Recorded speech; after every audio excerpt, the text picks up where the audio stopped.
Good morning, everyone, and welcome to today's session. My name is Irene Alenga. I am the Knowledge Management and Community Engagement Lead at the Advocacy Accelerator. We are very excited to have you today.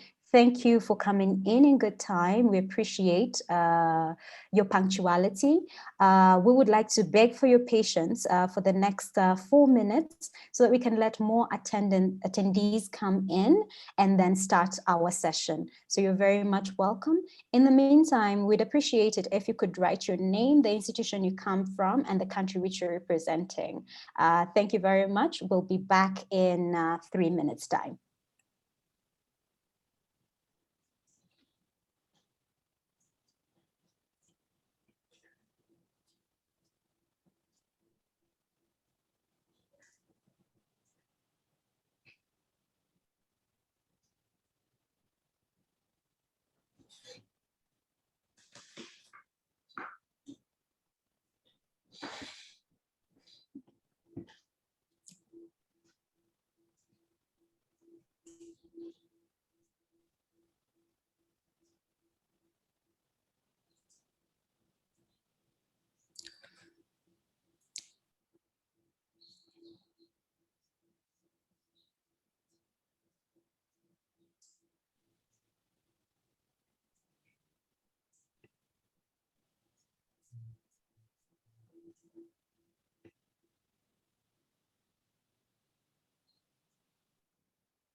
Good morning once again, from wherever it is you're joining us.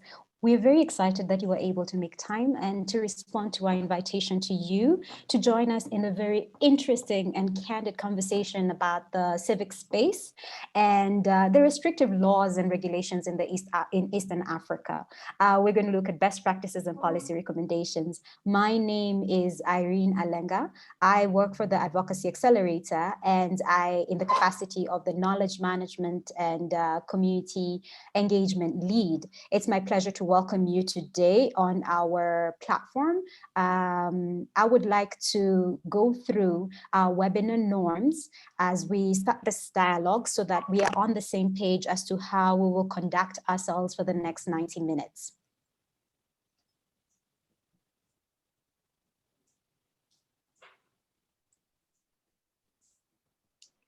So as I indicated before, we are aware of the COVID-19 uncertainties and we respect your time and availability. Your investment in the technology and the data is very well appreciated. We would like you to type in your questions and comments in the question and answer box, and we will address them as the dialogue is going on, and we will give you an opportunity, if you prefer, asking your question live, but you have to raise your hand and the moderator will unmute you and mute your microphone and allow you to speak.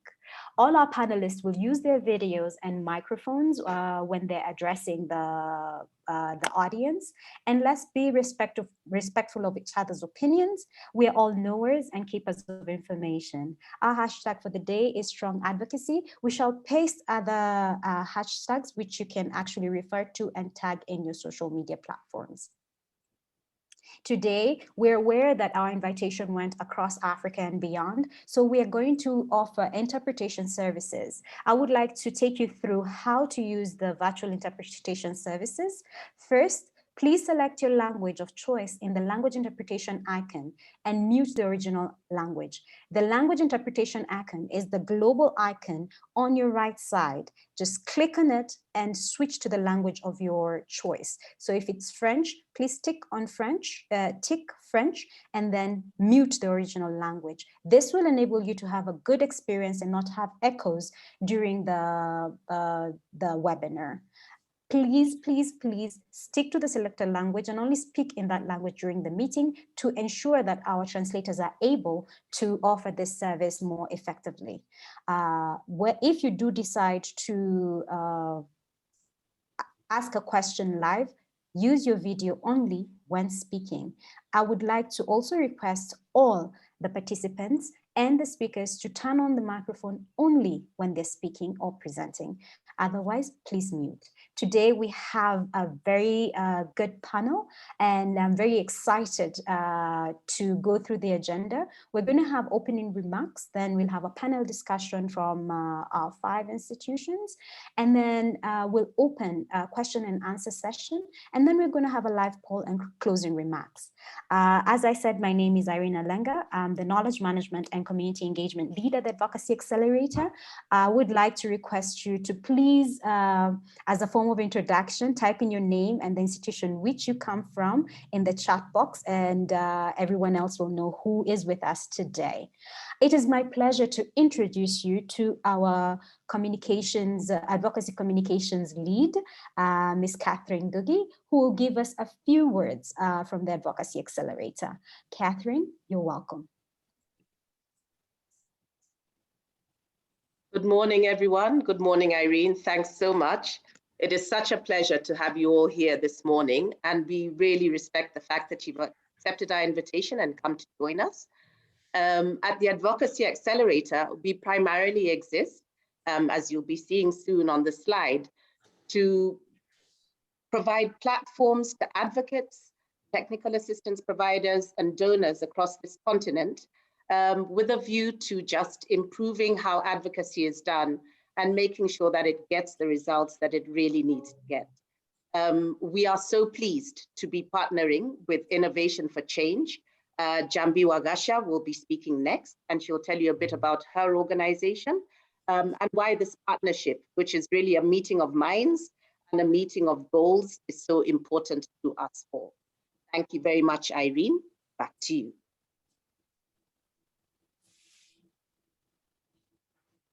Thank you very much, Catherine, for that brief introduction. I would like to give the mic over to Njambi Wagacha. She is the I4C Hub Regional Manager. She provides strategic guidance and governance, promoting African network growth and ensuring the successful implementation of all projects and programs undertaken in the African Hub with regards to the expansion of the civic space on the continent. Njambi will give us some welcoming remarks from the Innovation for Change, the partnership that we're having at this particular moment. So Njambi, please welcome to the platform. Thank you so much, Irene, and thank you, Catherine, and thank you everyone for joining us today, as well as the I4C team and the AAC team. It's a great collaboration that we have today. This topic is not new to us. It's something that we've been working alongside for many years, and something that really supports our mandate, and we're very happy to have this collaboration with AAC. AAC is the Hub's regional connector for Eastern Africa, and they do such fantastic work, and we're just so happy to be partnering with them, not only in this initiative, but just generally in the work that supports civil society organizations and civil society actors in this space. Today's discussion is very relevant. It couldn't come more at a relevant time. We're in a restrictive time, specifically exasperated by the COVID-19 pandemic. And so it's been an opportunity for us to gather together, which is the best way to convene, really, to discuss these important issues, to see how we can find the best way forward alongside restrictive laws and regulation and policies that constrain the work even more so today than it ever has before, in an opportunity to do so when there's a pandemic. So it couldn't have come at a better time, and Innovation for Change Africa Hub it really works alongside advocacy and ensuring that civic space is respected, protected, strengthened, and expanded, and the freedoms of expression are not restricted, are not put aside, and that's an area that we've been working alongside for many years. And today's conversation is really to share best practices and policy recommendations from across the teams here and across colleagues here who are experienced in this field and can provide feedback on ways around going about this in this operating environment that's increasingly becoming very restrictive. So how do we work together, and how do we come up with the best practices so that they can be shared and so that we can continue to do the amazing work that we're doing?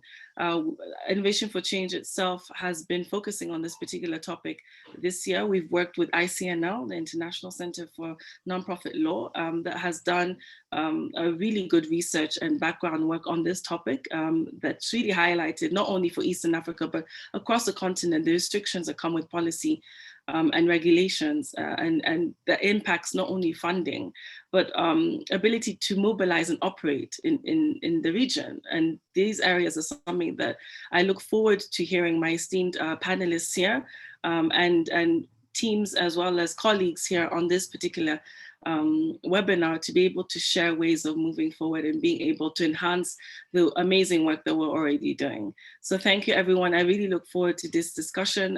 We have a really great, lively panelists and group of people here, experts in the field, who can contribute to this ongoing discussion. And I hope we can walk away today with some relevant points to take back with us. Thank you. Back over to you, Irene. Thank you so much, Njambi, for that introduction and warm welcome to our session today. It is my pleasure to introduce our moderator for today. Irũngũ Houghton currently serves as the Executive Director for Amnesty International in Kenya. As Amnesty spokesman and Chief Strategist in Kenya, he leads the team of committed investigative researchers and campaigners work to end human rights abuses and realize the rights and freedoms captured in the Constitution of Kenya. For those who are in Kenya, you're very well acquainted with his work, and he'll see a little bit more. But over the last 25 years, Irungu has worked and volunteered with some of the most influential international organizations in the world, including Action Aid, Equality Now, and Oxfam International. In these capacities, Irungu has advised several African governments, the African Union, and the G8, amongst others. Irungu, I would like to welcome you to the platform so that it can take over for me and lead this discussion today. Welcome, Irungu. Thank you so much, Irene, and thanks also to Catherine and Njambi for the introductory remarks. It is really my pleasure to provoke some conversation this morning on a topic that is really important, not just for those of us who work actively in the civic sector, but I think for our countries within this region. And I think wherever you're calling in from, wherever you're connecting from, whether you're on Zoom or live on Facebook, of which we are now, whether you're from, I see you, those of you in Morogoro, Bulu, Addis, Kisumu, Nairobi, and Kampala. Please continue to introduce yourselves on the chat group, and also I would request you to tweet and post on this event. We're using a number of tags. We're using #StrongAdvocacy. We're also using #CivicOrganization webinar.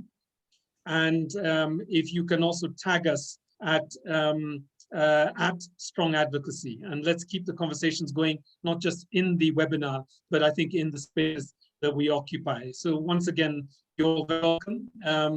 And I would frame the conversation that we're about to have with these wonderful panelists in the following way. On January the 14th of this year, Kenya marked the 30th year or the anniversary of the term non-governmental organization. In 1991, the NGO Coordination Act was enacted, and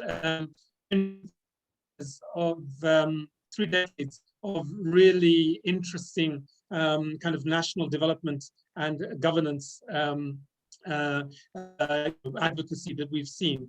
And obviously, I think, as been said by Njambi, the global trends are not good. Over 60 countries in the last 10 years passed restrictive laws, have introduced administrative financial constraints on organizations, have tried to tether organizations to governments. Obviously, we could start off with a negative mindset, but I would like to really encourage us to think about shrinking space in the same way as a concertina, not a instrument that most Africans are familiar with, but this idea that space shrinks and expands with time. And there is nowhere more true to this than the Kenyan context, where for several years we were locked into battle against the state, protecting the sector, but in other years we've seen the space open up. And the question that I really want our panelists to think about, and all of us, is how do we operate, how do we adapt to these two moments, the shrinking space moment, and then secondly, the space that begins to open up and gives us many more opportunities. It doesn't matter what you are working on, whether you are working from a service delivery perspective, whether you are working from an advocacy or an accountability perspective, or a community empowerment perspective. The fact of the matter is that all of us require the right, or we need the freedom of association to be able to operate. And I think this underrides all of us, regardless of where we're coming from, or which sectors we're working on, or which approach we have to development and governance. The second conversation I think that would be interesting to have is really the conversation not just about shrinking legal or policy or political space, but really a conversation around shrinking resources and ensuring that we are able to create new financial models that do not rely on this shrinking international development assistance that has been with us for the last 30 years or so. So this is the second one. And again, I would leave you really thinking about what are the opportunities, what's the agility that's required across our different countries and in our different sectors that would allow this to happen. So I'm going to stop at that point and really just take us through a set of really exciting people. So I will start with introducing Aidan Eyakuze, long-term friend and fellow traveler in many ways. His profile is on the screen there, so I'm just going to summarize very quickly a couple of things about him, as I will do with the others. Welcome, Aidan. Aidan is a member of the Global Steering Committee. He's also within the Open Government Partnership and the Executive Director of Twaweza East Africa.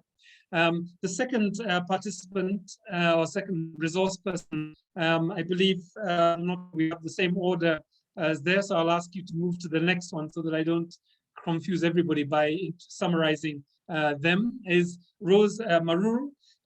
Rose has been working continentally. I'm not sure if she's still based in Dakar, but she's a Kenyan by nationality and Senegalese by choice, I guess, in some ways. True Pan-Africanist, and she will be coming in on a Pan-African perspective. She currently is the co-founder of EPIC Africa. Allow me to move to the third panelist, and I'm hoping that you are also reading as I am talking. And we'll invite now, I believe that's Santana Simiyu, who is a Kenyan based at the International Commission of Jurists, the Kenya chapter, one of the oldest chapters in the International Commission of Jurists. And she's a program officer and has been following what has been happening in Kenya for several years now. So welcome to you also, Santana. And let me turn to the next two panelists, both of whom are coming to us from South Sudan. And let me start with the first panelist.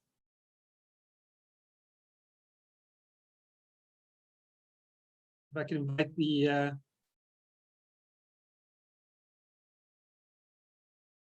okay, I think it's coming through. So we have two panelists. The first I'll introduce not necessarily in the order of the slide that will come up, but Michael Wani, who's the Executive Director of the OK Africa Foundation, again, based and working in South Sudan. And we have also, I believe, Julius Bisiri, who is the Program Manager working for in South Sudan. So these are our 5 resource persons, but Facebook, everybody in this Zoom are resource persons. And I'm going to turn to each of these panelists and ask them, I'm going to do 2 rounds of questions, and then I will open up to everybody else. So I will ask the panelists to speak within a minute or 2. So please, no long presentations. Obviously, we are writing theses and as we work, but let me encourage you to just kind of distill what are the key messages for the 2 questions that I'm going to ask. And before I start, let me just acknowledge also our interpreters, Branley and Carol, who are providing simultaneous interpretation, I believe, for everybody. So this, thank you to the 2 of you for helping us to speak across these linguistic boundaries that sometimes constrain us. So the first question, and I will start, if you don't mind, I'll start in the following, I'll work the questions in the following order. So a slight change to the agenda. I'm going to start with Tanzania.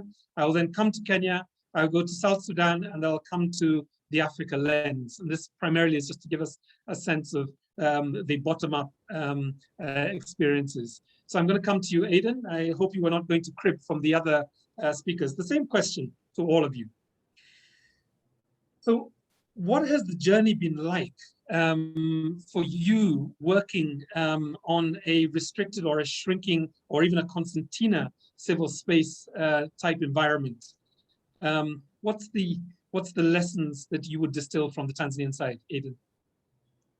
Thank you very much, Irungu. It's a great pleasure to be with you, and thanks for a great question, and thank you for putting us at the bottom, the foundation of the conversation. It has been really quite a journey for me personally and for the organization of Twaweza, because in 2015 we were, well-respected, data welcome in the public discourse around accountability. We were seen as a credible amplifier of citizens' voices on a whole range of things, from public services to governance. Post 2015, the Magufuli administration decided that they were going to get less and less comfortable with dissent or independent voices and began to make life a little bit more difficult in a number of ways. And I think maybe 2 ways, and I'm sure other countries have experienced similar kinds of responses from governments. The first way is they will shackle you. They will shackle you legally by changing the legal environment, by making life a little bit more difficult in the way that was described in the concept note for this discussion here. Following up on NGOs, making life a little bit difficult in terms of registering, or following up on reporting, or following up on financing and funding. So that way, that shackling certainly happened. Our NGO Act was changed. We have required a lot more to reporting on a quarterly basis on our activities and on our funding, ostensibly for approval, our funding contracts for approval. The second thing is, I'm going to call it sort of name calling, right? They will vilify you. They will almost sometimes insult you in a way to separate the civil society or the NGO world from the rest of the population, to separate, isolate, and therefore maybe make it easier for them to clamp down and shut you down. So you'll be called agents of the West. You'll be called, in Tanzania, Vibaraka, Mabeberu, these kinds of things that separate you from sort of the broader citizenry and the broader public space. And so that narrative can become very powerful and very intimidating. So these 2 things have happened, generally speaking, at a high level in Tanzania. But where we are now is the concertina is easing off a little bit. The rhetoric has changed. The aggressive application of those repressive laws seems to be reducing a little bit. There's a little bit more freedom of expression. But here's the thing. the laws remain on the books, and until they're off the books, we still feel that the environment remains essentially legally constricted, legally restricted. So we have to work a lot harder and a lot more to actually remove those legal foundations for what the government may want to do. I think the rest will talk in terms of our strategy in this context. Aidan, let me hold you there for a minute, because I do want to come back to this issue about, because you're in a great space, I guess now, to push forward a couple of ideas, and we'll come back to the issue of adaptation, I guess, as the context changes. Let me turn to Kenya and invite Santana to just talk a little bit about the Kenyan experience. Over to you, Santana.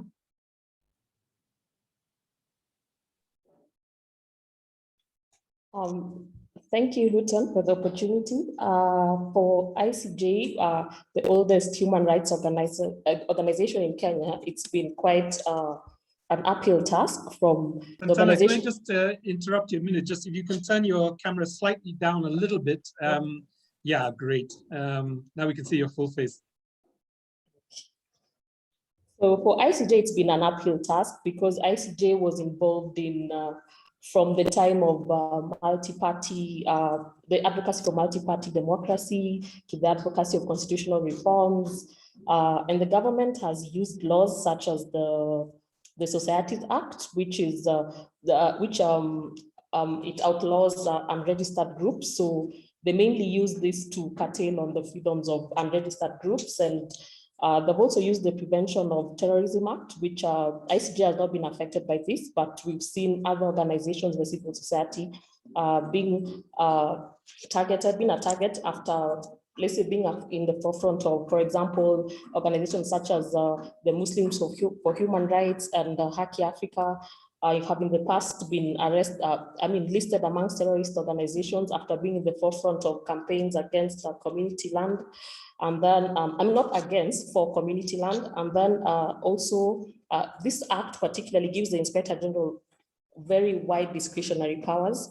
So organizations tend to be listed amongst terrorist organizations once you've been involved in campaigns that are unpalatable to the government. Also, the NGO Coordination Act, this is very, I know, familiar to many people because it was used, the politicization of the board was used particularly in 2017 during the elections. CSOs that were very vocal, speaking against the credibility of the elections were targeted, like AFRICOG, the Kenya Human Rights Commission. Actually, AFRICOG was partially deregistered. So the NGO Coordination Act has been used to target civil society organizations that speak against the government. This can be remedied by the PBO Act, which has not yet been operationalized. Thank you. Great, thank you very much, Santana, for that overview. As you spoke, I almost wasn't sure whether I should go for psychotherapy. I was like, maybe I'm post-traumatically stressed by some of this. I'm looking forward to the second part of the conversation. Is like, how do we keep ourselves agile, sane, and active? Let's go to Juba, and, slightly north of Kenya, to South Sudan. So I'm going to invite, let's have Michael respond first, and then we'll come to Julius. Michael, are you there? Yeah, good morning and from South Sudan, and good afternoon to other colleagues in the other parts of the East Africa. In South Sudan, we have a different experience. As you guys know, we just came out from a very dangerous conflict, and still we have serious conflict happening in the country. And we never had any NGO law before until 2016. And this was after the 2013 conflict and 2016 conflict. The government decided to come up with a very oppressive NGO Act, which was basically to curtail the activities of the NGOs and civil society. And in fact, in the NGO Act, there was not much mention about the civil society because the understanding was that they want everybody to work on humanitarian work, on health, education. They don't want people to talk about governance, accountability, and transparency. So we have these oppressive laws, and also there are a number of security laws that were also enacted, like the National Security Service Act, that has been so oppressive. Also, for example, for you to carry out an activity, you need approval from the national security. And these activities always, when they are around financial transparency and governance issues, they always sometimes deny you access to those activities. And there had been a number of arbitrary arrests of activists. There will be a number of threats and intimidation to activists. There are a number of activists who decided to run away from the country. And they are in the neighboring countries of Kenya and Uganda and beyond the region. But also we have an opportunity. The government and the other warring parties signed an agreement, the revitalized peace agreement, and the agreement provided an opportunity on reform of some of the security laws. And I'm very happy that I sit in the National Constitutional Amendment Committee, and we have managed to review some of the security laws, those oppressive security laws, including the National Security Service Act, to ensure that they appreciate the fundamental principles and the freedoms that are enshrined in our Constitution, and also some of the international best practices. So it's await Parliament for it to be enacted so that it will open the civil space and the political space for people.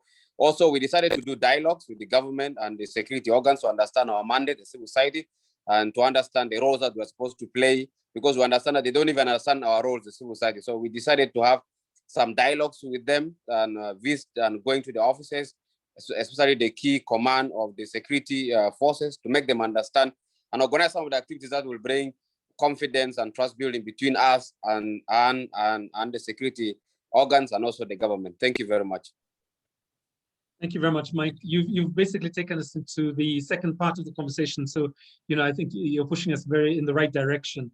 But I think the point that you've raised about threats to individual leaders is a new aspect that hasn't been mentioned before. Let me invite, I think, Julius, if you're there, maybe you could add anything that Michael may have left out in terms of the, I guess, the experience that you've had of a restrictive legal and policy and political environment.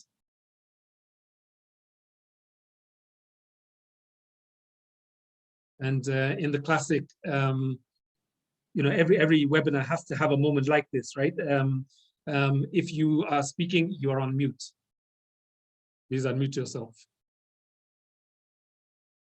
Okay, let me assume that Julius is either still joining us or is not able to connect at this point. I'm going to jump to Rose. The first question I have to ask you, this question is, besides your impression of experience of Africa, where are you? Are you in Dakar or are you in Nairobi? I'm in Dakar. I'm in Dakar still. I haven't been able to travel, but I'm really looking forward to visiting home soon. Great. What does Africa look like, Rose? What does Africa look like? Unfortunately, it's beginning to resemble what I remember Kenya looked like when I left in the 90s. And those I will recall, like Kathy, who was here in Senegal in the late 90s when I was here as well. And there was an incident that really amazed us, Kenya. We were a very small community here, and we're really amazed one Saturday morning to wake up and all the newspapers and the radios and everybody was up in arms saying to the government that you cannot take someone's passport away and stop them from traveling, which the then leading party and government of the day had done to an emerging opposition leader. And now fast forward to where we are here in Senegal, which had really, really open, was totally open. I moved to Senegal to work for an organization called Trust Africa, which is a Pan-African grant-making foundation. And they had diplomatic status in Senegal, a civil society. That was the level of, what do you need? How can we facilitate your work here? Really welcoming. But about, is it now? No, more than, I think it was 2011, 2012.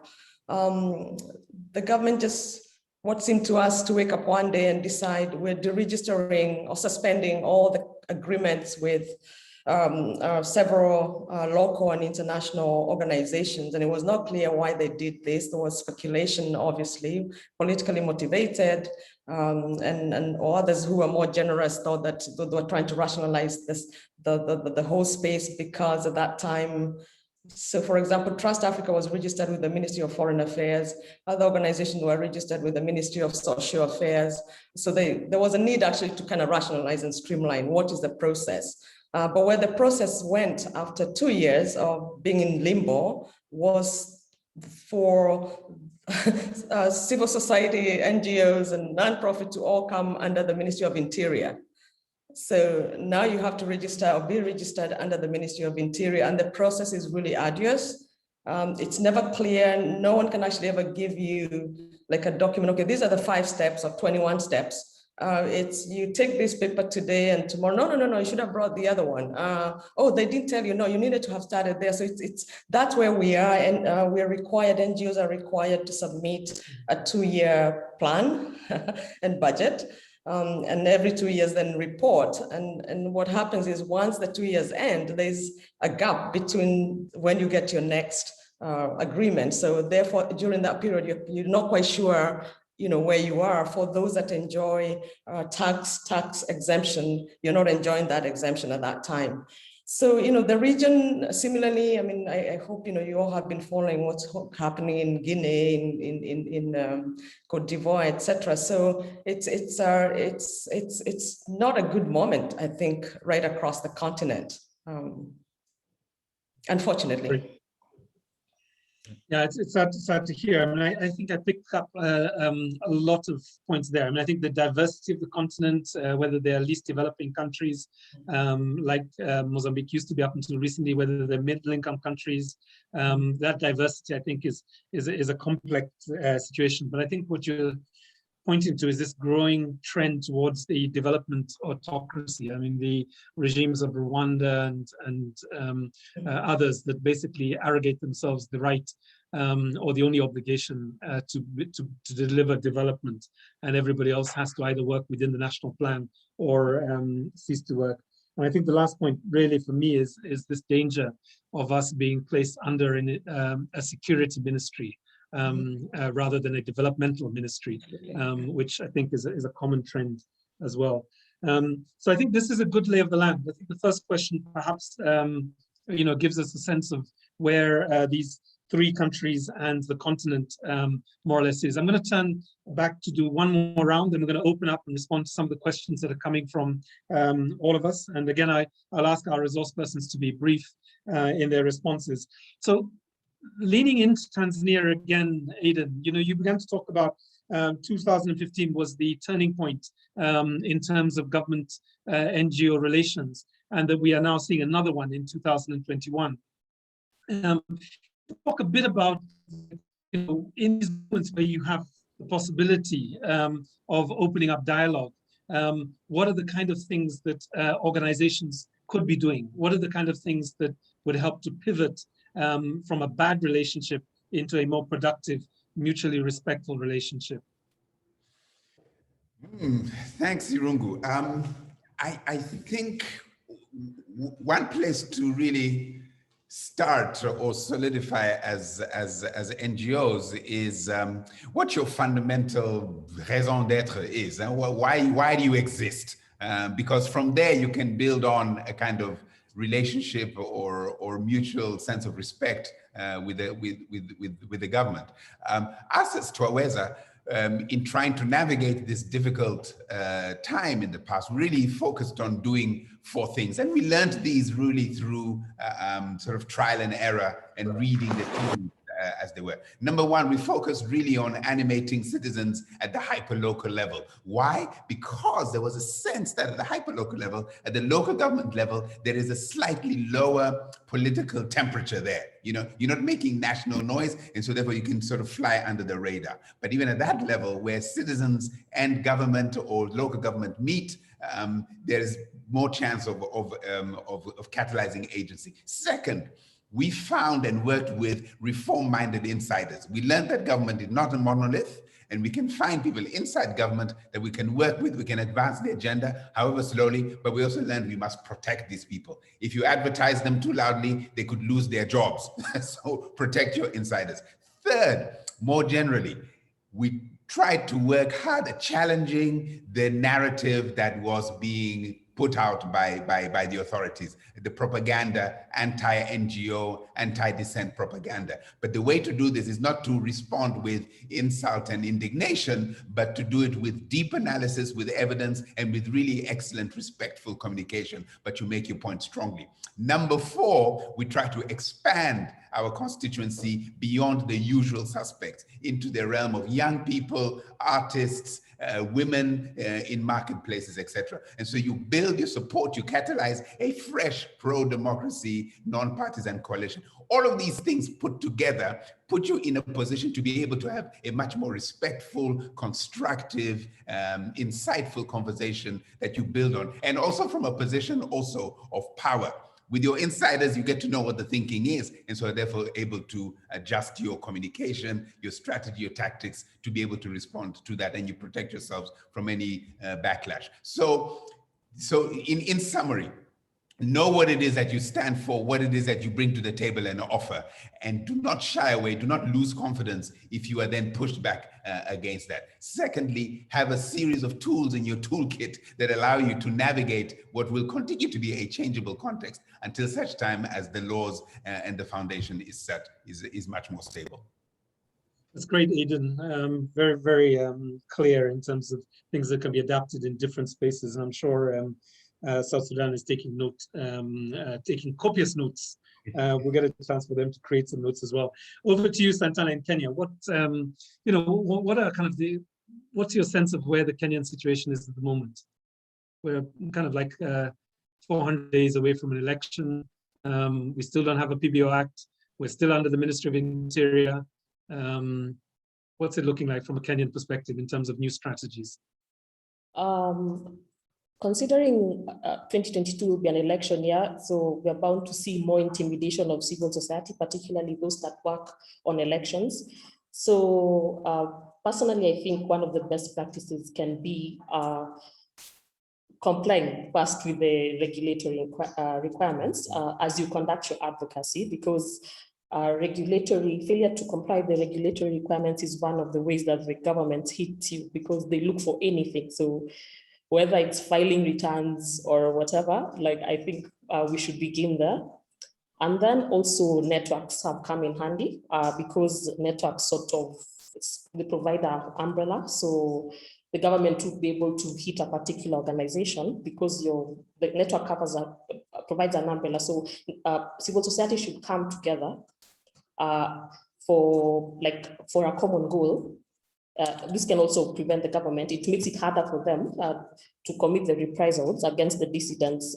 And then also the courts in Kenya have been very progressive in terms of protecting the Bill of Rights. For example, they declared a provision in the penal code as unconstitutional, the provision on criminal defamation. So the courts is also an arena where civil society has an audience. Yes, thank you. Great, thank you very much, Santana. Let's turn to South Sudan, and let me invite Michael to continue on the line of conversation he had generated, which is, that they have concentrated on building dialogues for mutual understanding, legislative reform, and I think the last thing you mentioned was really educating the public on the role of civic actors. Anything else you'd like to add in terms of practical strategies for reopening spaces that shut down? Yeah, thank you. Thank you so much. I did mention some of the strategies that we have been using, and I would also love to expand from that. And just to reiterate that in South Sudan context, we have an opportunity. And as I said earlier on, I sit in the National Constitution Amendment Committee, and we are set, hopefully, in the next few months to come to review the NGO Act, and we'll be doing some comparative analysis, experience in Kenya and other countries that have at least not an oppressive NGO law to see how we can borrow some of the experience and ensure that some of the critical issues are not tempered with, and also ensure that the fundamental rights and freedom in the Constitution are also respected. The other issue strategy we're working on is building networks and coalitions. So we have a number of coalitions in South Sudan. We have the South Sudan Civil Society Forum, we have the South Sudan Civil Society Alliance, we have the Women Coalition, we have the Youth Coalition. So we have a number of networks. And when you speak as a network, sometimes it's difficult for them to target as opposed to individual institutions. The other thing we also do mostly is engage them. So we always go to them and ensure that we have that elaborate engagement with them to understand the issues and see the ways of how to address them. Although sometimes they don't want to welcome us to those conversations, but we try our best to ensure that at least we visited the office and explained. We are also hoping that there are going to be sort of a judicial reforms that are going to happen. And the agreement provides for establishment of the constitutional court that will be able to sometime deal with these constitutional issues, because one of the things that we are faced with is that people violate rights, but you don't have sometimes the constitutional court to be able to protect your right, because we have the Supreme Court that's supposed to act as the constitutional court. So the agreement has provided us an opportunity to reform our courts to ensure that our courts deliver justices. And I'm happy to also inform the forum that I'm one of the few South Sudanese who went to court.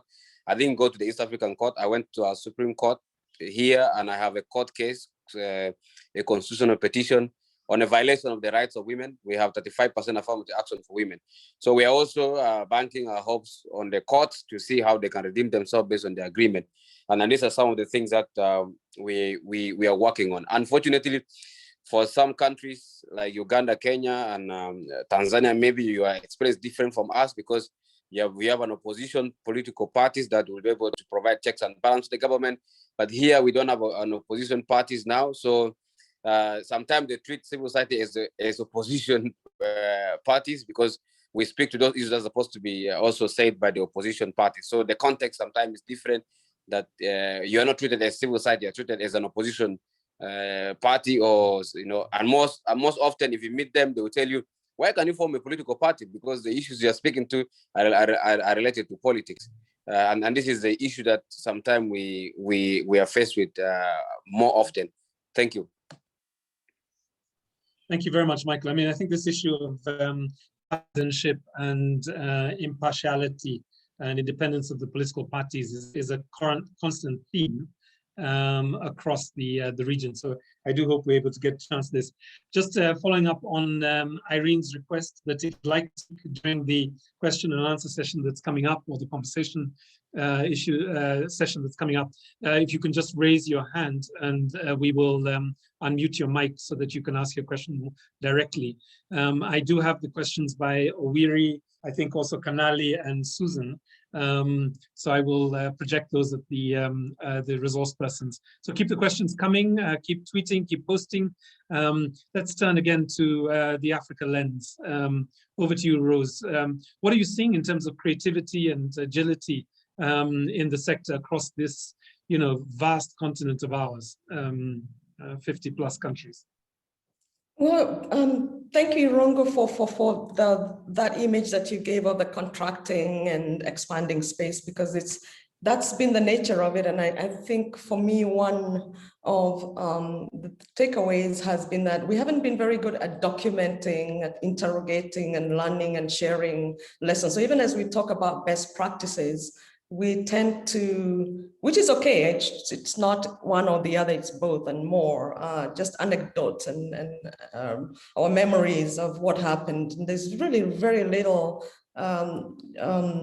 data-based evidence and a body of knowledge around African civil society organizations. Who are they? Where are they? What do they do? How are they led? How do they get money? It's not even at a country level can tell you how many there are. So I think that really weakens then even our very basis for advocacy. It weakens our very basis of even being able to, for example, and I'll have to give this example, if you could, and I've seen some attempts, I think in Kenya and a few countries, if you could aggregate, for example, the number of people who work in this sector, right there you have a number like, we provide so many jobs, we do this, and you can push your way to the table, to the policy table. I mean, I remember when Kenya banned plastic bags, there were all these mom and pops, companies saying, no, you can't close us down because we employ, 5,000 people.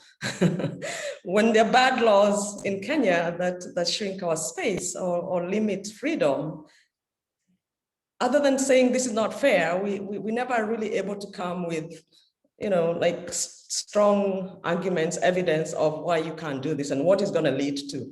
So in connection with that, and that was kind of the impetus for founding EPIC Africa, and I imagine even other groups that we're seeing emerging, the Advocacy Accelerator, some kind of infrastructure that can help to support and provide the services and be that independent voice, for example, when the space is under attack, to say, hey, listen, I don't know what, maybe there's one rogue group or whatever, but, this is how the sector is, a really independent voice. So that's sort of where we're driving us. So for us, data, building knowledge are really, really critical, and creating platforms and spaces where groups can connect. I think the earlier speakers talked about partnerships and alliances and building coalitions, but where do we even meet? We have no spaces to meet. I mean, I don't know of a platform where African organizations can connect other than when we're invited by the World Bank or, I don't know, by Oxfam or somebody. So we need to create our spaces where we can learn from each other,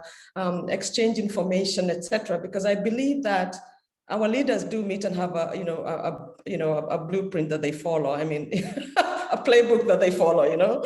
So we need to have one as well. I think this last point, Rose, particularly, I think you've made a number of good points, but I think this last one about, just to think about it, every year, governments probably meet other governments in at least 5 or 6, if not 15 different fora. I mean, if you just take the African Union and its various ministerials and the summits and so on, when do NGOs meet and talk to each other? When do they meet and strategize together? When do they advocate collectively with governments of the continent, etc.? I think this is a really interesting point that maybe we should pursue in terms of what are some of the ideas that we could take forward. Let me turn to some of the questions that have come up, and just in terms of a time check, it's 12:23 at least in Nairobi. I think it's the case for most of the region so far. We've got about 40 minutes or so just to flesh this out. We have 4 or 5 questions, and thank you to the people who have asked those questions. I'm going to throw them at a couple of resource persons, and then I'm going to invite the resource persons to any resource persons to respond to a couple of other questions. So if I can ask, for example, if I can ask Michael, working in South Sudan, there's a great question of Penali that speaks to the need to distinguish the roles and functions of the state and civil society organizations, and how does that become clearer, not just for those 2 big sectors, but for the public more generally in the context of South Sudan. And I think you can, take us back to that initial conversation about the state saying, we only want humanitarian organizations, we don't want others. How do you create this idea that there is a state that has obligations and there are civil society organizations that, are responsible for a range of different services? How has that happened? So I'm going to come back to you in a minute on that question, just give you a moment just to think about how you.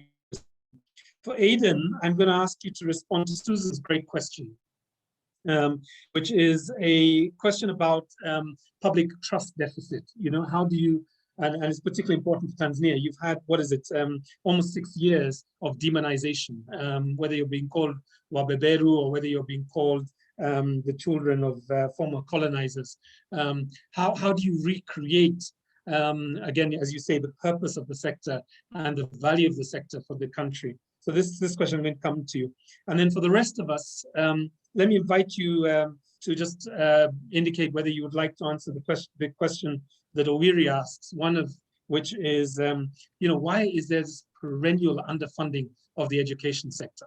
Why is this such a current continual theme?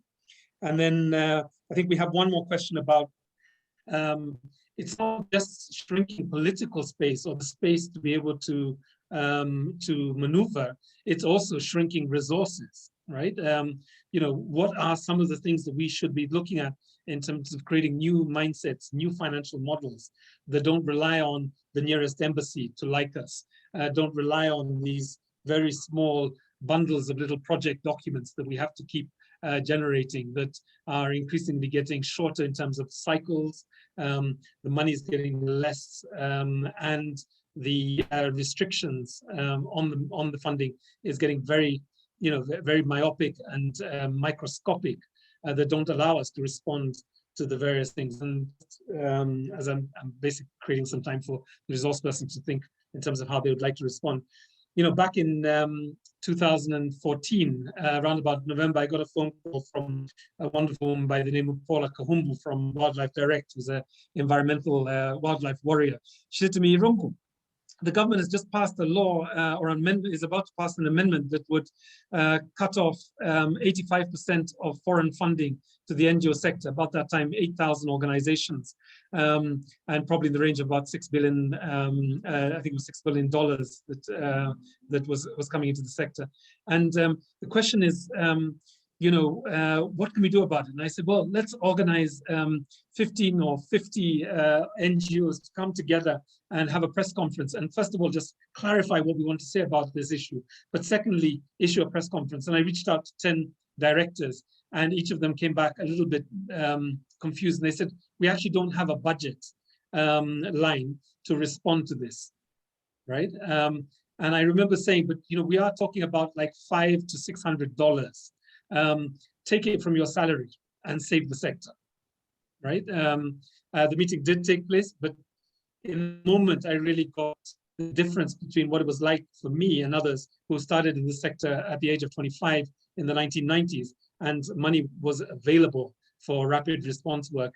And in 2014, we were having to think about whether we skim it off a budget line or take it from the interest on the foreign exchange gains that we had. So I'm going to come to, let me start with Michael, and then I'll come to Aidan. And thank you for the questions. I see them. I can see a comment from Chui. Michael, are you there? Yeah, I'm there. Can you hear me? Yes, clearly. Yeah, sorry. It's raining in Juba, so I may be using my audio now. So if I got it right, the question is about how are we operating a civil society, right? How are you distinguishing the difference between the state and civil society organizations for the public? How do you so the understanding is that citizens already know in South Sudan that when issues affecting them, the voices are through the civil society. So because civil society always speak about issues that resonate within the people. So they speak about issues of health, they speak about issues of education, they speak about issues of infrastructural development, issues of peace and security. So the citizens know very well who are their voices. So they can differentiate between the state, which is the government, and the civil society. Unfortunately, the government on the state does not differentiate between the civil society and the opposition parties. And that's why I said earlier on that our scenario is different from Uganda and Kenya, where you have opposition parties that are not necessarily part of the government, and they necessarily speak on some of the issues.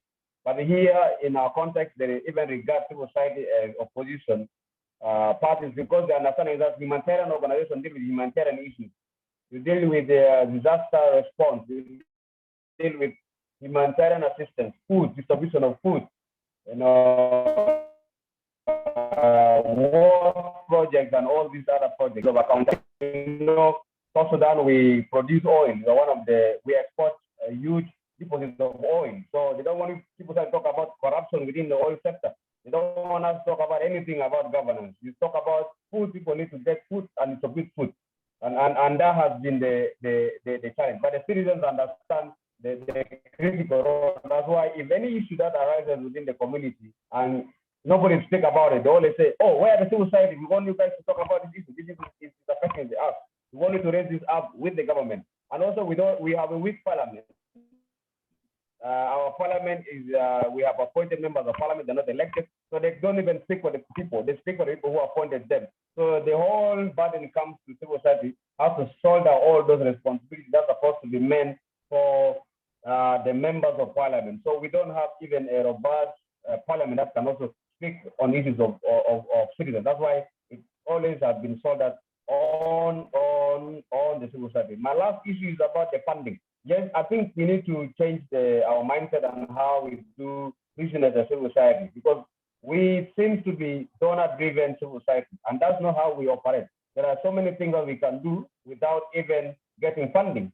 I went to court, the Supreme Court, without anybody's funding, and even we are pursuing other legal cases that we don't need funding from anybody. I don't need funding to write a policy document. I have written so many policy documents on my own. And so there are certain things that we can do that don't need funding. But the challenge we have been saying, that's why you see the civil society comes up and also dies, because we seems to be donor-driven. So we need to be issue-driven as opposed to donor-driven. And we also need to push our government to be able to invest. Even in the civil society, we need governments to start supporting civil society actors, because we speak on issues that affect the citizens. I always ask if they can be able to give funds to opposition parties that don't agree with them. So what is the problem with civil society who are neutral in the game? That's great. Thanks, Michael. Let me come to Aidan, and I can see some great new questions from Nafula. Welcome.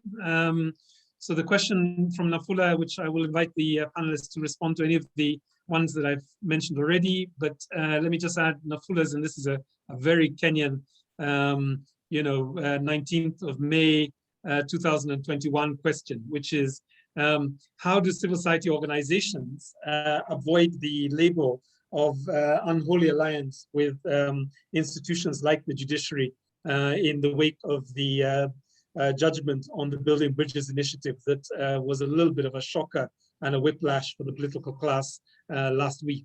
Anybody who'd like to pick up on that one as well? Over to you, Aidan, on the question of public trust. Thank you. Maybe just to ask that Kenyan question, maybe it's the job of civil societies to sometimes be vilified by the political class, don't you think? It's not such a bad thing. But on the issue of trust, I was trying to jot down sort of 4 ideas. I think here, number 1, as civil society organizations, we need to listen much more than we speak. You know how we go to the public with our agenda and we try to persuade them of the absolute imperative that they believe what we say. I think we need to do a lot more listening and understanding and maybe empathizing with the constituencies whom we purport to speak for and represent. Listen a lot more. I think number 2, we need to better reflect the priorities also of the public, and rather than priorities of others. And again, it takes quite a bit of doing and a bit of humility to understand that maybe what you're focusing on isn't what is paramount in people's eyes. I think number 3, we need to be able to reframe and inspire a lot more. I mean, look at what that young lady did with her Friday protests. I'm trying to remember her name now, from Sweden. One individual who has really ignited an entire youth movement around the world, around the environmental and climate crisis around the world. We need to be able to reframe the issues. Her reframing was, what's the point of my going to school when as an adult I will not have a planet to live in? That really is reframing the urgency of the moment and of climate change. Can we do the same thing? Can we understand what people's priorities are and reframe them in a way that really touches and inspires their agency and their action? And the 4th one is, I think we also need to lead from the front. If listening much more than we speak is a little bit of leading from the back, we also need to lead from the front, because I think we have a particular visibility and understanding, and I'm not trying to be arrogant or elitist about this, but we do have an understanding of context, of connecting the dots, of the analytical issues of the forces that are shaping our countries and our communities. We need to be able to lead from the front and say, folks, listen, this is what is driving this particular situation we're in. This is how we may think about going forward. But then back to reframing and inspiring our communities to then follow on, engage, energize, and move in that particular direction. If we are, we need to avoid falling into the authoritarian populism that our politicians are sometimes tempted to doing. So we know it all, we know the best, and you follow us, it's my way or the highway. And I'm afraid to say that sometimes as a civil society, we can't come across that way. We need to take a nice, hard look at ourselves and also take on quite a bit of, invest ourselves a little bit more humility than I think sometimes we pull off. And in that way, hopefully we can rebuild the trust in the sector that has been eroding. That's great, Aidan. And Greta Thunberg, Fridays for the Future, right?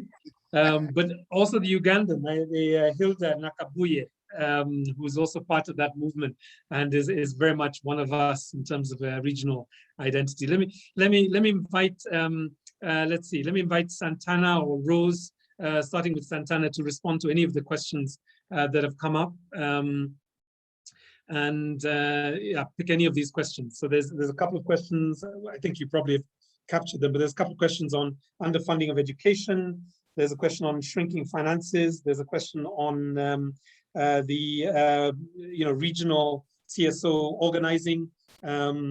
Let's see. I think those are the main questions. And yeah, feel free, Santana, to pick up on the judicial activism one. Let's start with you, and then we'll move to Rose. And don't feel the pressure to answer all three questions. Just pick the one that you like. Okay, thank you. I can answer the one on judicial activism and also the one on education. I'll begin with the one on judicial activism. I think how CSOs can collaborate with the judiciary is through offering civic education, trying to demystify to the public what the judgment meant, what does it say, so that they can understand, and rather than follow what is being the backlash against the judiciary right now. So I think the CSOs can help the judiciary in that way through public education, especially the grassroots, because the grassroots tend to follow what their political kingpin is saying at the time. So the CSOs can come in handy in terms of demystifying the judgments to the grassroots and letting them understand, and also letting them understand why BBI is not good for us. Now on the question of education, I don't think education is underfunded in Kenya. Was it a Kenyan that asked? I don't think it's underfunded. I think a lot of money is allocated for education in Kenya, and the problem is the disbursement. So during the budgetary allocations, a lot of money is allocated for the education sector, but the problem is in disbursement, and that's a poor governance issue that needs more transparency in that sector. Thank you. That's great. Let me turn to Rose, and there is an additional question, which is the question I think that's been asked by Monica. Let me just bring that into the room again, is how are we building voices of marginalized groups, particularly women, to demand their rights? Are there some new trends that we're seeing across the continent or in the three countries that we are? And just so that I'm not accused of being gender insensitive, that is not a question I'm posing to you only, Rose, but feel free as the men on this panel to respond. Rose? Yes, thank you, Irungu. I don't know where to start. I think my answer will be a general one that can be applied, I guess, to some, if not most of those questions, but maybe anchoring it in the trust question, because I think that is so fundamental. And it's fundamental to our ability to have legitimacy, to be credible, to raise money, not just from foreign sources, but particularly from our own. And and there are many Africans, individuals and others who would like to give and to support, and they do give. But it's clear that they wonder how is my money going to be used? What is that organization all about? And so really the way, for me, one of the ways, is not the only way obviously, but one of the important ways I think to begin to build that credibility, or to restore the credibility, is to demonstrate. And we do have impact. We bring about impactful change, but we don't tell our stories enough. We don't repeat them enough. We don't showcase them enough. And I don't mean an interview on radio or something. I mean like a consistent long-term communication sort of accompanying what we do, that the people who talk about this work, whether it's even partnering with media houses that they're journalists who just specialize on this sector, just keeping this really front and center of the work that we do, and the difference that work makes, and why it's so important that the sector be supported by the right policies, and be supported through financing. So that's one. But to get to do that, to tell the stories and all of that, like I said again earlier, it would be important to have knowledge of who's there, who's doing this work, what are they doing, and with what impact. So they're all kind of interconnected. So when we've done a number of mappings of African organizations across the continent, and over, some of the things we see and what we hear over and over again is that, okay, sorry, I lost that train of, we see eight sort of elements of that kind of characterize organizations that are demonstrating, let's say, impact, that are seeming to be thriving despite the odds. They are also still operating in this environment that we are all in, but they seem to be doing better perhaps than most. And when we look at why, and some of the elements that come through, the three critical ones are, one, it's their ability to be strategic and adaptable. They seem to have their finger on the pulse, what's happening. So they're not always reacting, but they can anticipate and be ready, anticipate funding trends, anticipate political trends in your space, so you're prepared, because we tend to often be caught unawares. Oh my God, what do? We react. So that's really, really critical. The second element that we see among this organization is that they have, I don't want to use the word strong because it might come the wrong way, but they have, it's a leadership and governance. They have systems and it's both individuals, but also the system. So it's not just the charismatic founder of whatever, organization, but it's actually, there's a structure, there's a board, there's staff, there's a senior management. So leadership, even within the organization, is devolved, it's democratic, some of the organizations we've seen that seem to be doing very well have had 3 transition in leadership. Whereas some of the ones that don't see may have been great and famous at a certain point, but they seem to have stalled. It's the same leader since 20 years ago. And then when we tell the government that you cannot be in leadership for 20 years, they're like, what about you? So we need, and this then leads to our image and to the trust thing, so that's the third one. And the second one, the third element or characteristic is around financial health. And by financial health, it's, they have a kind of a diversified funding sources. So they're not dependent on one funder. They're not dependent on, 2 funders. They have a mix also of funding. So they have some, project specific funding that, a year long, 2 years. But they also seem to have funding that's longer term. And some of them, and the examples, I'm not going to name names, have even gone a step further where they have actually set up funds, beginnings of little endowment funds, some reserves, to build that cushion. So when there's a shock, you don't have to shut down, and you can also afford to begin to offer certain little benefits to your staff. So I'm not going to list all the others, but those, I think, for me, we could have a long discussion around how do we then move our sector towards building these capabilities across the sector, not just as individual organizations here and there. Wonderful, wonderful. And we've got 5 minutes left, and I do want us to talk a little bit about kind of emerging trends of organizing, particularly identity-based organization against discrimination on the basis of whether it be gender or class or geography. I just wonder whether any of the panelists would like to come back to that question that's been raised about women's empowerment. Thank you. Well, I want to share our South Sudan experience. So in South Sudan, in the previous CP arrangement, we had 25% affirmative action for women. So women have affirmative action that is reserved for them. And in the new agreement, we have 35% affirmative action for women. That means that at all levels of government, from the national government to the local government, you must have 35% taken care of. Unfortunately, we moved to the courts to challenge that, so that 35% is not respected. And there are a number of agreements that emphasize the issue of empowerment of women. And there's a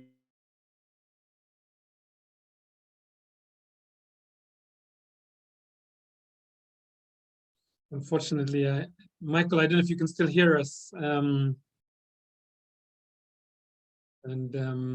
Kilimani, where I live. Go ahead, Michael. Sorry, Michael, we're losing you. Yes, we raise some of the critical issues. Sorry, the line doesn't seem to be clear enough. What I did hear, and let me just repeat this for those that may have had more difficulty than I did, was really the importance of kind of quotas and affirmative action. And I think you talked a bit about 30% being reserved. I'm not sure what that was for, maybe for positions, but you can also type this in the chat so that we can get a response to that. Unfortunately, I think we are at the end of this wonderful discussion. I can already see Owiri saying, this has been really interesting, constructive. When can we host it next? And that question can only be answered by Irene and the colleagues at the Advocacy Accelerator. As a moderator, I would be remiss not to just pull out a couple of things that I think have been remarkable about the conversation. And I think, what's, first of all, that, we've had upwards of 70 people on this call. We've had fairly vibrant conversations about a whole range of things. But I think what I see as kind of 4 or 5 common themes. One is that, the strategies that states use to assert authoritarian control over civil society are fairly fairly easy to spot. I mean, it's a playbook, as somebody mentioned, I think it was Rose, that has been played out for the last 10 years. So we can get sharper at being able to preempt those. And I think somebody told me once, civil society organizations need to have 3 types of 3 eyes, if you can put it that way. The first is oversight, that we must provide accountability for the state. The second one is insight. We must be looking more deeply and listening, I think, as Aidan has said, to what's happening in our political economy and in our society. And the third one is we must have foresight, is that we must be able to preempt and proactively engage rather than go into this reactive space that's there. And I'm sure for the Advocacy Accelerator, these 3 forms of sight are part of the tools that they generate within the communities across the region. I think I heard a number of different practical suggestions around, how do we manage, how do we reframe our purpose, reframe the relationships, reach out to new constituencies that are not polluted by authoritarian demagogues or populists. How do we work more consistently across the different networks? And how do we build networks? How do we expand our capacity to take joint action and to take joint risks? And mitigation, the key word of mitigation, risk mitigation, is not to get smaller and more reactive. It is to get to a space where you can actually take greater risks safely. So I'll stop there and thank everybody for the opportunity of being able to moderate this conversation. If I've not called you out, I see you in Johannesburg. I see you in Gulu, I see you in Kampala. It's just wonderful to have such a range of activists on this call this afternoon. Back to you, Irene, and thank you once again. Thank you so much, Houghton, Irungu, and the rest of the panelists. It has been indeed a candid conversation, and we hope that we can take it from here. We do have other spaces that we will announce to you later where you can continue this conversation. Thank you very much for staying online. I can see we have a consistent number of people still listening to this conversation, and people are, we've actually catalyzed, put the right kind of ingredients for them to be able to take the conversations further. The idea of creating platforms is what we are all about, and we are hoping that we'll be able to see you again. We'll send a notification on when we're having the next conversation concerning CSOs and how we can strengthen it further, especially the practice of advocacy. So before we close, we do have a live poll that we usually administer. So it will be popping on your screen. Kindly please do tell us how we have performed. Did you like the session? Was the topic relevant? Would you like to present? Because we would like to have you speak to us and speak to the rest of the advocacy community and the rest of the CSOs. These are platforms that we are actually advocating for. So we will have a live poll. Aidan will be able to start it now. Kindly please do take time and answer it. It's very short, very easy questions.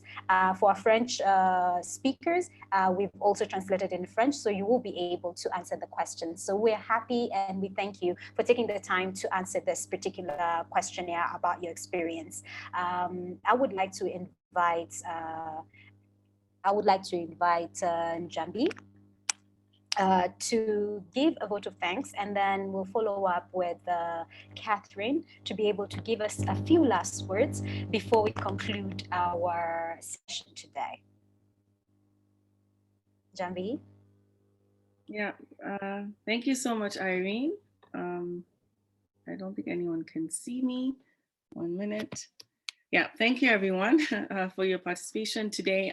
This has been an amazing conversation and discussion today, and I think it'll lead up to many more discussions that we'll have in the future. Obviously, the momentum show today is giving us impetus to even organize another event alongside these particular topics we visited today.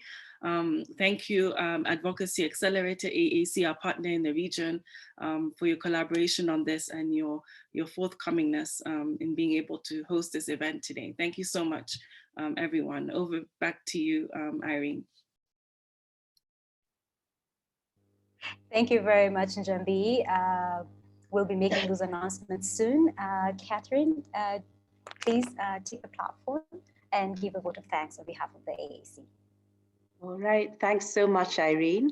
My thanks obviously to I4C and Njambi, because this partnership is so important because both of our organizations speak to providing platforms like this, online and in person, to allow these kinds of really important conversations to take place, where Africans who work on the continent in different civic spaces can come together and formulate our own kinds of solutions and ideas, and build a knowledge base around what works, what doesn't work, what we need to do more of, the kind of lenses that Irungu referred to, through which we need to look at our particular situations. This is why the Advocacy Accelerator exists. And we cannot thank enough Irungu for moderating so fantabulously. Thank you very much, Irungu. Thank you, all of our wonderful speakers. Wani from Sudan, despite all of the challenges. Aidan from Tanzania, thank you so much for joining us and sharing your knowledge and your expertise. Rose, we cannot thank you enough for having the unenviable position of trying to present a Pan-African perspective, given how very complex this continent is. And Santana, thank you so much for that Kenyan perspective. So to all of you, the Advocacy Accelerator platforms are open to you. If you are interested in hosting a webinar, if you have a burning topic that you would like to have discussed, please do reach out to us. We exist to support advocacy on this continent. Strong advocacy, we're open. Thanks so much. Back to you, Irene. Thank you very much, Catherine. Some of you asked when next we'll have a platform. As Catherine has said, the Advocacy Accelerator does provide technical advisory services for strengthening advocacy capacity in Africa and beyond. So up next, we do have a training on resource mobilization that is happening between the 25th and the 25th of May and the 6th of July. So it's starting next week. And we also have another Francophone facing webinar on advocacy capacity strengthening in French, West and Central African countries. We're looking at the needs and trends and actions. So please do join us, and you can register at the Advocacy Accelerator. Please also go to the I4C website to see what there is for CSOs. Also, they provide quite a number of resources to strengthen the civil society.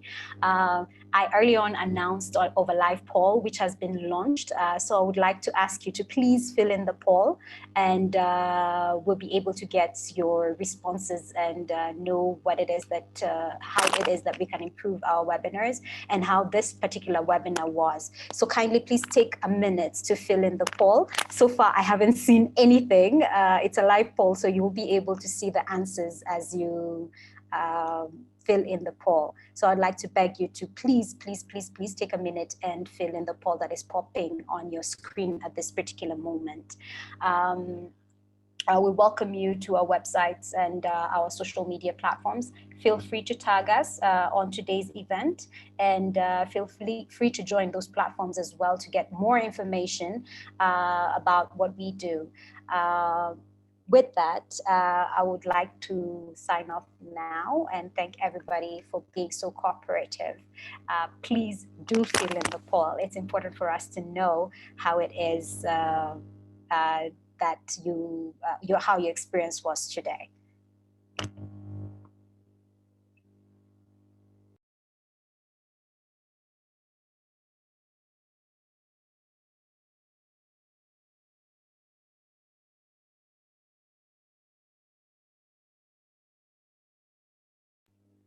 Thank you very much. I can see some of you are directly mailing me to say that they have filled in the poll. I appreciate you.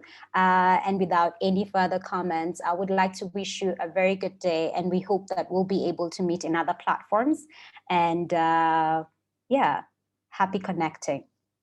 Have a nice day.